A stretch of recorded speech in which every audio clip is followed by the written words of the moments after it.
one of the downfalls of business is that we want to say everybody's my customer. If you want to pay me, you're my customer. You need to get into the habit as a potential business owner, as an employee, as anything, in the habit in saying no. No, you are not my customer. You're not willing to do this. That therefore doesn't fit in my metrics. This is my buy box. This is who we service. This is what it is. So I got to be very selection. Now, one of the ways that you select is the way you position and price yourself in the market. Yo, what's up, everybody? Welcome to another episode of the Founder Podcast. So today it's going to be a completely unique podcast. As you can see, I don't have my normal background for those that are watching on YouTube or Spotify. Today I'm joining you from Harvard Business School. Here's my little drink, Harvard Business School, my little water, my little name tag. Right now I'm in the OPM program. That stands for Owners Presidents Management Program. It's a very unique, maybe you guys have heard me talk about it on other episodes. So essentially what it is it's owners from throughout the world. Only about 25% of the owners here are from the United States. Owners from throughout the world that are running really successful businesses. They get together. It's a 3-year program. We live together for 3 weeks. It's pretty crazy. So like this is my little living quarters. I'll actually just kind of describe to you the living circumstances, but in order to get in, it's really competitive. There's thousands of applicants, and so to get in, we have 168 total students that are a part of our cohort. They start a cohort in the fall and a cohort in the spring. We are OPM 62. They've been doing this for 31 years. It's absolutely phenomenal. We got incredible people that are doing like all kinds of crazy things. We got one lady that owns 50 airports in South America. We have Will.i.am, who's a famous musician and founder of Beats. I got one of my roommates is a top 5 developer in Dubai. We got the largest tire manufacturer or the second largest tire manufacturer in the world. It's just crazy. I mean, the level of people that I've been able to connect with is absolutely phenomenal. This is year number 2. And so what I decided to do is actually share with you some of the incredible things that I am learning and developing here at OPM. And I'm going to do a couple of special episodes regarding this. So this is episode number 1 coming from Harvard, and excited to share with you guys. I got some of my notes, got my little Remarkable put together, notes on the iPhone, of course, scratch paper, all the good stuff that we've got this. But as I promised, I'll tell you a little bit of our living situation. So I have just kind of like a little hotel room. It's got a bed, got a full bath. This is year number 2 of 3. Our first year we stayed in a little bit nicer. They have 3 different dormitory areas here in the Harvard Business School program for OPM members. And the way it works is you have a living group. There's 8 people in your living group. Each of us live on the same hall. So if you go out in the hall, it's kind of like a little hotel hall, 8 rooms off of it. At the end of the hall is an executive boardroom. It's got a conference table, whiteboard, computers, printers, everything. And then right by there's a small kitchen with a bunch of snacks, drinks.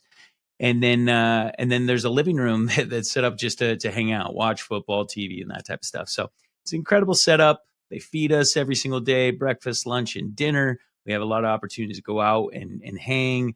We're in class Monday through Saturday. So today is Saturday, the 16th. And so today was day number 6. Saturday's a half day.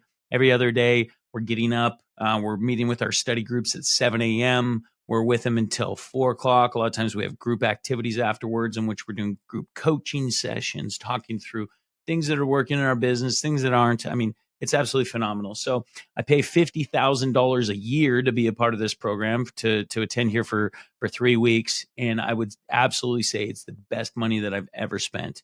And if that's something that you would ever like to be a part of, you do have to have somebody in the program that recommends you, writes a letter of recommendation. If you know me or you'd like to get to know me and you want to be a part of this program, I'm more than happy to endorse if you are a good fit for it. Go ahead and message me on Instagram. If you're not following me on Instagram, make sure you're doing that at Chris Lee QB, like quarterback. Chris Lee, CHRSLEEQB. And that's a great way that we connect. Follow me, message me, DM me, and I respond and run my own stuff. So not all the videos are put together by me personally; they're put together by my team. But I do manage my own Instagram account. So, with that being said, let's talk about just some of the incredible things. So, we have classes on strategy, finance, marketing, global markets. I mean, literally, there's all kinds of stuff. And way that the way it's structured is we do anywhere from 3 to 4 case studies a day. And these case studies are 15-page papers that are written by Harvard professors. They went and they studied this actual business, gave a background on them, what's going on with them, some of the challenges that they face, and then we have to make some decisions. And so every single day we get together and we preview these case studies after we've already studied them ourselves, any exhibits and everything that go along with it. And then when we get together in class, we split up in 2 groups, one of about 85 in each group. And we have a professor that teaches based off of these principles, and then we debate things over the case study and what we would do as business owners and like what's the best method. And it's interesting because sometimes the class will be very divided on like what the best way to handle a certain situation, because everybody's got different backgrounds, different industries, and so it's a very unique opportunity. And so what I'm going to focus on from this podcast is just a few things in marketing. Also negotiations, which is one of my favorite classes. I love to negotiate, love just to understand that whole detail. But let's talk about. So today we actually had an incredible marketing class by a professor. His name is Das Narandas. He is originally from India. This guy's super aggressive. If you aren't prepared, he will annihilate you. I mean, it is crazy. And even if you are prepared and he decides to pick on you, he's going to try to make you look stupid. And he keeps the whole class completely on their toes. In fact, today we met together as a whole group, 165 people. He had people on their edge of the seats just diving in. We studied the case study of this pest control company in which they go and they service high-end pest control services with hospitals, hotels, restaurants. Their packages can start anywhere from like $45,000 startup to an $8,000 monthly maintenance fee. They will charge anywhere between 6 and 10 times the market rate for their type of services. And because they do not believe in pest control, they believe in pest elimination. And in there lies some of the incredible things is when you think about marketing, think about strategy, think about guarantees. The one thing that made this company super unique was their guarantee. They said, look, if you see bugs, if you're staying in a hotel room and you see a cockroach or anything else, not only will we cover the cost of that customer's stay that night, we will give them a free stay in your hotel the next time that they decide to come. And so they provide this incredible guarantee. They also will pay fines in the event that like there's health code issues at a restaurant.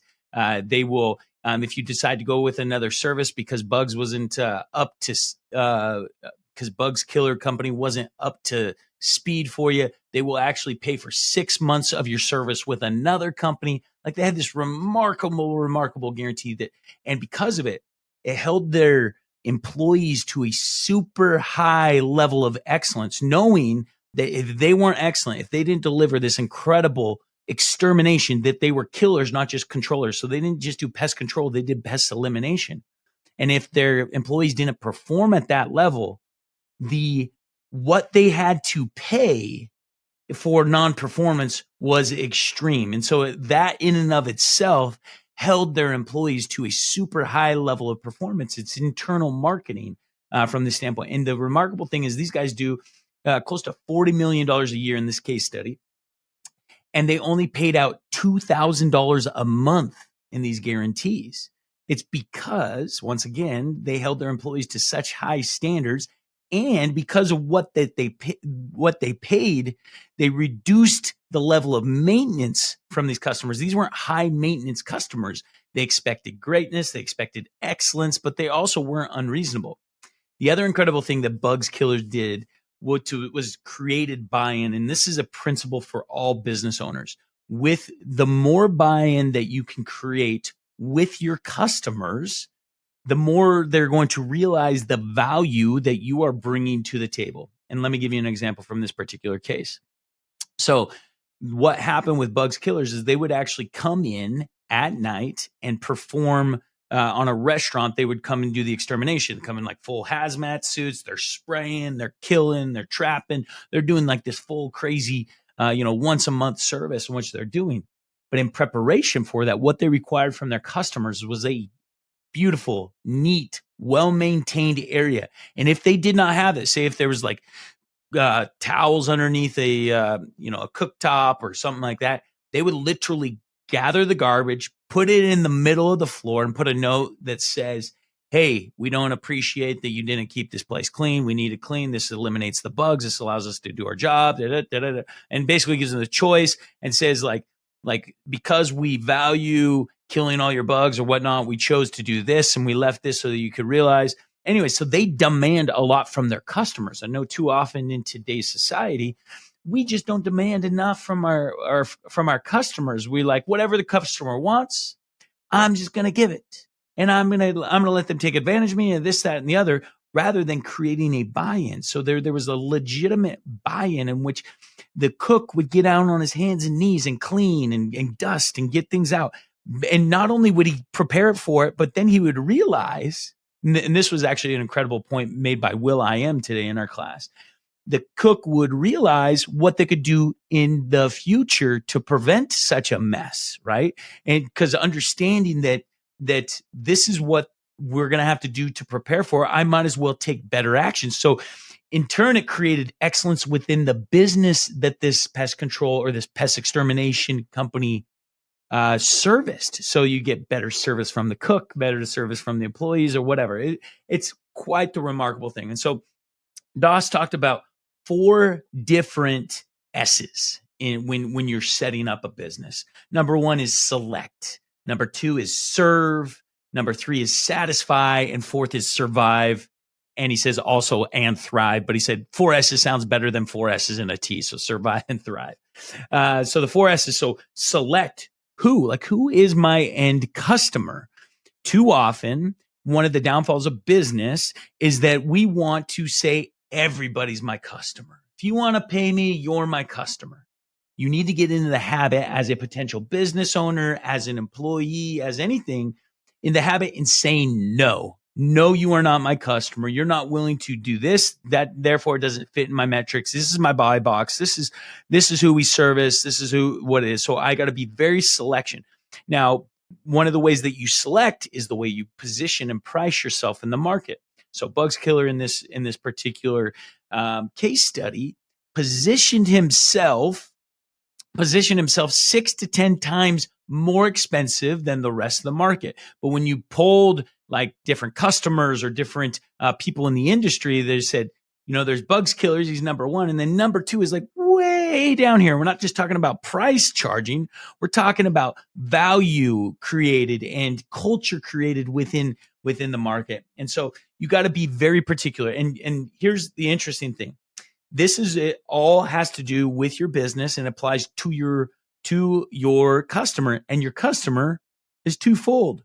1, your customer is your employee, and 2 is your end user, whoever's purchasing the product from you. So you got to be very selective in who is going to be servicing my customers. So you got to have an incredible hiring process in place. You got to do different things to make sure you are selecting out from the very beginning who is going to be servicing my customer and who are they going to be servicing. So this is the who. And let me just go on a quick side note. It's remarkable what these guys did for their hiring process. It would take them in a new market 400 candidates to get to 1 person hired. 400. They would do they would do personality tests. They would do a lie detection system. They would interview their family. This would all be done by central by their corporate headquarters before they even put them in the branch and let them interview with a manager. And then on top of that, once they were hired, get this is unfreaking real. A 6-month training program. 6 months. Who in their freaking right mind is training their employees? I mean, we're talking about killing bugs. These are the technicians to kill bugs. Like, it's like, see a bug, step on a bug, see a bug, spray a bug, see a bug, burn a bug, see a bug, trap a bug. Like, can there be much more to that? Can there be much more? 6 months, of which 5 months were spent in the classroom and a full month out shadowing, running a route, doing these different things. And so what it did was on the same principle that created buy-in from the customers, where they had to do this work and this preparation and all these things in order to receive the service. Same thing, same exact principle. It creates the buy-in from the customer. These guys would spend $15,000 before they even on an employee, before they could even potentially start to help towards revenue for the business. Like, that's how committed this guy was. They called him Bugs as a nickname, was to their culture, to what they were providing, to excellence. And I'm not saying that you have to go out and create, but just understand that this methodology worked. They understood who they selected, those employees, and did so and made sure that this is going to be the right person. They showed that level of commitment. And in turn, the employee was able to create this true buy-in into the culture, into the way, the service, how things are done around here at Bugs Killers. The second one is serve. How are we going to serve? What is that going to look like? And it's interesting when you talk about like the difference between a 4-star and a 5-star hotel. It's not the bed. Okay. It's not even necessarily the accommodations, right? You get very similar accommodations, similar bed or whatnot. It's the level of service. For anybody that's ever stayed at a 5-star hotel, when you show up and you show up with kids and they have like a little gift waiting for the kids, and then like on a second day, they come and they deliver a stuffed animal to the room because they know that you have a 3-year-old there or whatever it may be. My first experience ever with just 5-star service was I was staying at a resort in Park City, and it was for a conference. And I left my room for a couple hours to go to the conference, and I came back, and in my bathroom was just this little gift bag. Could have cost no more than $1, $1.50. Inside it was a little travel toothpaste and a handwritten note that said, "Hey, it looks like you're almost out of toothpaste. Please take this on us. We appreciate you staying with us." Boom. How am I going to serve? How am I going to create those wow experiences for my customer that separate me from my competition, that allow me to charge 6 to 10 times, right? There's no such thing as a commoditized business. Most people think that there's just commodity. Oh, I just sell solar panels, or I just sell pest control, or I just sell wheat, or I just sell hay, or, whatever it is, right? The commodity, I can't really differentiate. Or the only thing I can differentiate is on price, or maybe, a little bit of branding or whatever. No. You have the ability to serve. And the question is how are you going to differentiate? And because of this, these guys spend $1.50 on an experience and time and energy. And they showed that they care about me. Now, all of a sudden, I'm willing to spend $200 to $300 more per night, maybe even sometimes $500 to $1,000 a night in exchange for $1.50. But energy and time and a process that was actually thought about. And so that's a question that we always have to ask, is like, how am I serving my customers? In what way can I better service my customers? Which way can we create incredible buy-in? For example, with this bug killer case, they would come in with like 7 technicians. They would spend hours. They'd be on their hands and knees scrubbing. They made sure that there was not a bug in the room. This wasn't pest control in which they're controlling them and putting them in the different walls and scaring them out and just kind of keeping them there. No, they were eliminating the bugs. It was that level of service, that level of excellence. And in turn, that helped with the third S, which is satisfaction. Yeah, not only satisfaction, but just getting people to like, wow, I've never had an experience like that. Wow, man, although I had to do some work in preparation for this, I would pay every dime plus 10 in order to get whatever service that I got, right? You got to be, did you consciously think about their satisfaction with the process that you created? And then last but not least, you got to survive. You got to make sure that everything is in line, that you continue to thrive, that you continue to deliver, that you create this culture that is going to demand. And that's one thing that he talks about with employees. There's 5 things that you gotta think about when you're talking about surviving and thriving. You got to think about how you hire, which you heard me talk about that. How you train, which you heard me talk about. What am I doing? What am I doing to make sure that my people have all the knowledge that I have downloaded to them? It's not just written down, but it is trained, it's followed up on, it's executed, and there's testing and everything else that goes. How do you supervise? Now, it's interesting. They trained professionals. They got these people to a super high level of execution. They hired only perfectionists.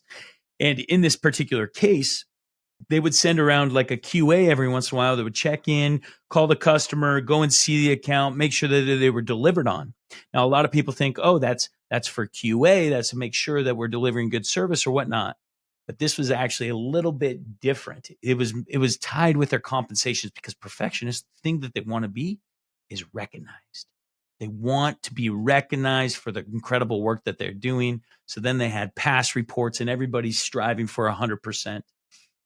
Some of you guys that follow me on Facebook may have seen a little post that I did. Let me pull it up, in which I talked about.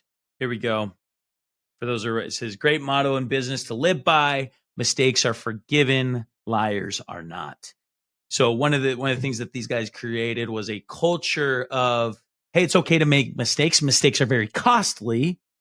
The cost of doing a mistake is very high, but mistakes are forgiven and mistakes are okay, but they should not and will not be repeated, right? But if you lie and you cover up, that is not forgiven, right? And so as business owners, it's a challenge. We want to incentivize transparency of what's actually going on. How am I servicing these customers? And am I better taken care of?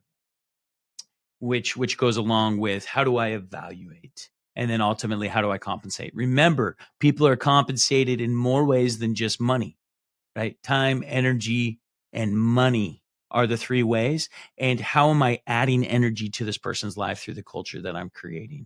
How am I giving back and more time and creating more abundance in this person's life? Or the ways that outside of compensation that I'm serving them, the intangibles, right?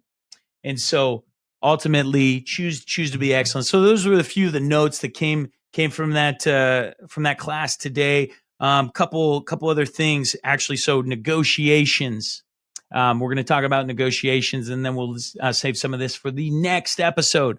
But we had the opportunity to do new negotiations. So the way it works here is they give us the case, the situation, and then we're each assigned roles. So in this particular case, there was a three-way negotiation. There were 3 potential partners. They had created a framework months earlier. Now that they were raising money, they needed to finalize their operating agreement. It needed to finalize their salary, their equity structure, different things. So we had to get together, 3 of us playing different roles. Certain things were important to different individuals. Something that was important to me wasn't necessarily important to a potential partner, so on and so forth. So that was the reference that we did this particular case study. And then afterwards, we talked about, okay, what are the key principles, the key takeaways that we want to take from these negotiation? Okay, so there's in negotiations, we want the number one thing is we have to maintain trust, or we have to retain trust. And these are the top destroyers of trust in negotiation, because ultimately the only way you can get a deal done is if there is trust. So when negotiating, don't negotiate one-sided. This isn't only yours. And in this particular case, there was a guy named Michael. He couldn't present this as, this is my company, right? He was bringing on potential partners. It needed to be done in a very like what's in it, what's best for all of us. Treating and with this, making sure that you're not treating other potential partners in the deal as lesser partners. You know, they may not have equal equity, but you definitely can't, you would destroy trust from there. Here's from my notes: negotiations so these are ways that you destroy trust. Negotiations who don't seem to understand or acknowledge other parties' key issues, concerns, or fears. Okay. So one thing that I've learned in negotiations, when you approach it, you need to be very transparent, and you need to get transparency from the person you're negotiating. Exactly those things. What are my key issues? Okay. What are the things that are most important to me? What are my concerns and what are my fears? Because if I don't understand that, I don't know how to overcome it. I don't know how to better serve them. Actually, this is a story. You guys are going to love this story. From my very first year here at my cohort with negotiations, we were told this story, and it has to do with an orange. Okay, there was two a brother and a sister. They were fighting over an orange, and mom comes in and sees that they're fighting over who gets the last orange, and thinking, hey, let's just split it. So she takes the orange, cuts it in half, gives one half to one and one half to the other. Okay. The brother immediately runs over to the garbage, peels the orange, grabs the fruit, throws the peel in the garbage, and starts eating the orange. The sister runs to the kitchen, peels the orange, throws the fruit in the garbage, takes the peel, and starts making a cake. But then she was only able to make half of the size of cake that she wanted. What was the moral of the story? Ultimately, both could have gotten the whole thing of what they wanted had they been transparent and upfront that this is what I want. Hey, brother, I just need what I really want from this orange is just the peel. I'm trying to make a cake. And the brother could have told the sister, hey, all I need is the fruit. Had they done that, they would have both gotten one of each, thus duplicating the orange. In life, this is how negotiation works sometimes, is that you can actually grow the pie and get more of the total if you're willing to give on a few things that are important to the others, and they're willing to give on things that are important to you. And so understanding what the key issues, what the desires are, what are the fears, what are the concerns, and if you can address those up front, it's very likely that you can get to standard negotiated terms that work well for both of you.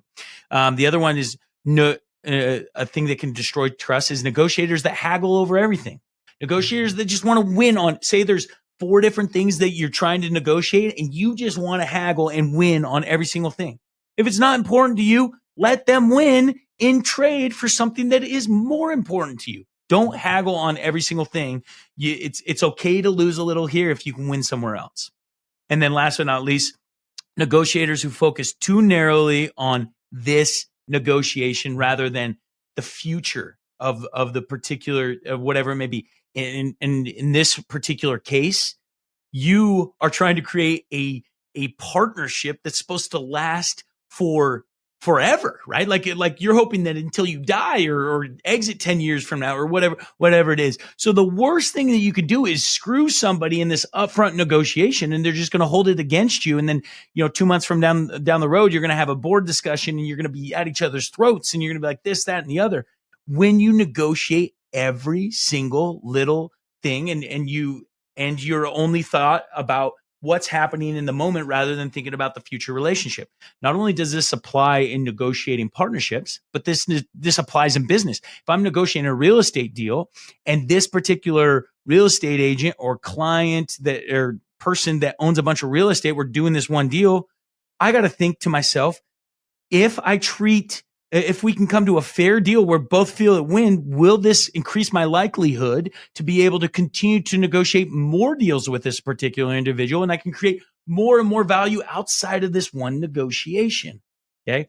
This is an absolutely imperative thing that you have to understand as a business owner, whether it's a small term negotiation with an employee on their employee contract, an equity split, a potential customer, someone that is a supplier of goods and services to your business. You got to think outside of this particular situation. This is extremely hard for me because I love to haggle. I love to negotiate. Yeah, I'm the kind of guy that when I'm down in Mexico and the little kids come up and they're like trying to offer me chiclets for $1, I try to negotiate them down to like 20 cents just for the game. I love it.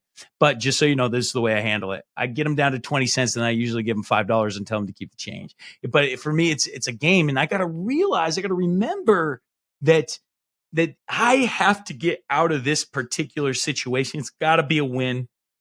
The more people that win, the more, and there's potential to grow the whole pie. And here's the interesting thing is like, because in this negotiation, there was 4 things that we were negotiating over, and each subject was worth more to one person out of the 3 than the other 2.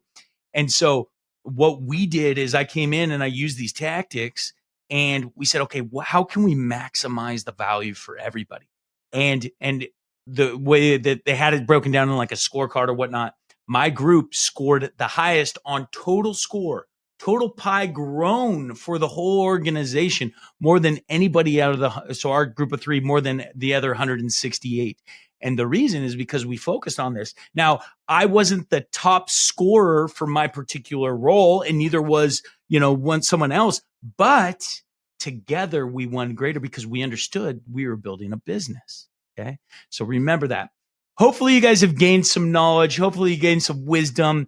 Harvard is absolutely phenomenal. If you aren't subscribing to the Founder Podcast, please be sure to do so. Also, as just a little fun thing that we're going to dangle out here, I'm going to be launching a weekly mastermind in which we are going to get together as business owners, that people that are potentially launching. And we're going to highlight one business owner. We're going to talk through the issues. We're going to start doing this on a weekly basis. This product is going to be launched here really soon. I'm excited. It's part of the Founder Project. Anyways, really exciting things going on. Make it a great day. Until next time.